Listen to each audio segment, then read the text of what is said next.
First, the relationship disciplines are called disciplines because if you do them, you'll have a great relationship. If you don't do them, you will not have a great relationship.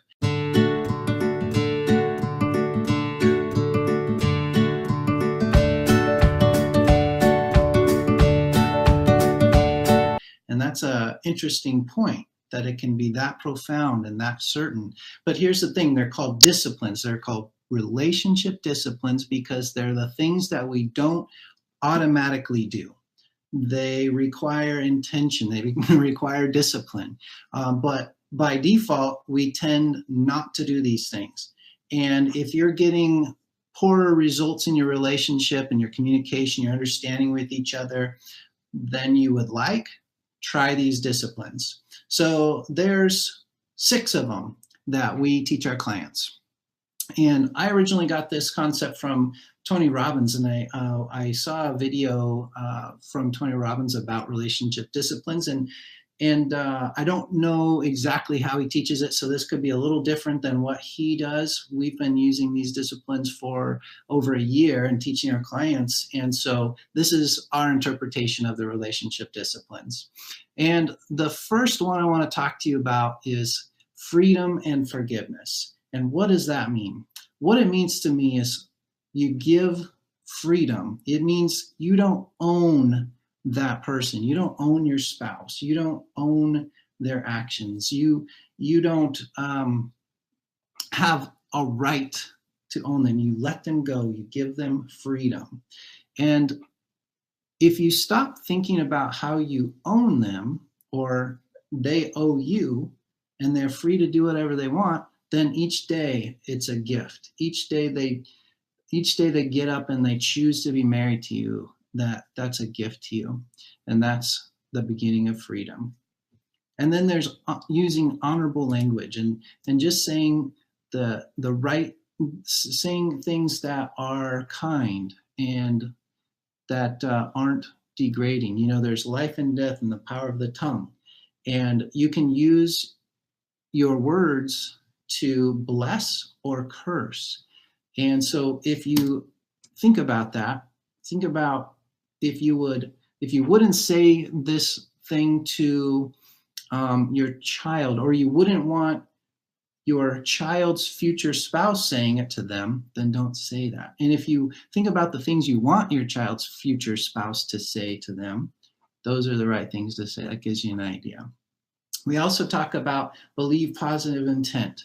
And basically it's just putting on this, sometimes I think about it as rose-colored glasses. You know, no matter what I hear her saying or doing, I know that she has positive intent.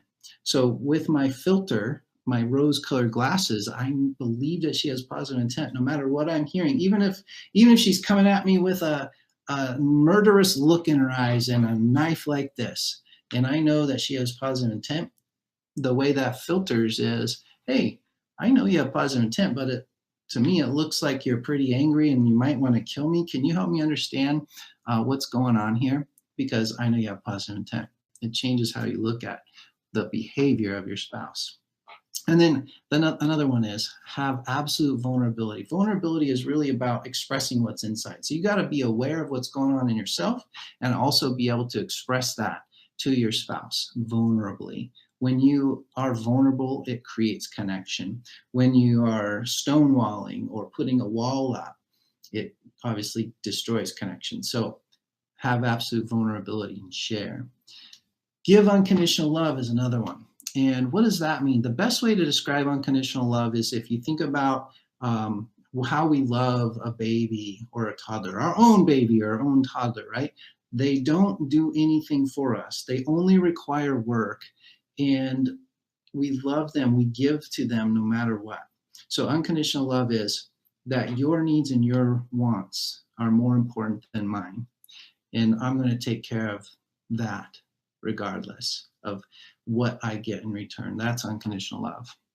And then the last one is, and by the way, all the relationship disciplines apply to any relationship, but this one is specifically for a marriage or a couple.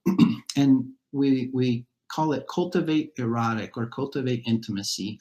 But if you think about the thing that separates this relationship, your couple relationship, from any other relationship, is that erotic space. Esther Perel talks about creating an erotic space. So we want you to cultivate the erotic.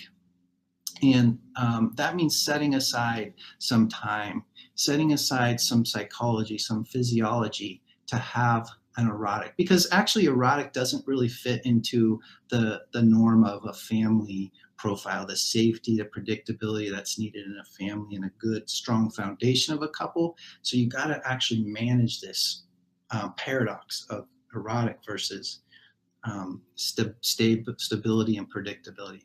So those are 6 relationship disciplines. Again, if you do these things, you can't just pick one and forget the rest. You got to take the whole pie. You do these things and you take care of them, you'll have a fantastic relationship. But on the other hand, if you don't do them, if you ignore them, you will have a bad relationship. That's how powerful these relationship disciplines are. So I hope that helps. So click subscribe if you want to get more of these videos, and I look forward to talking to you again soon.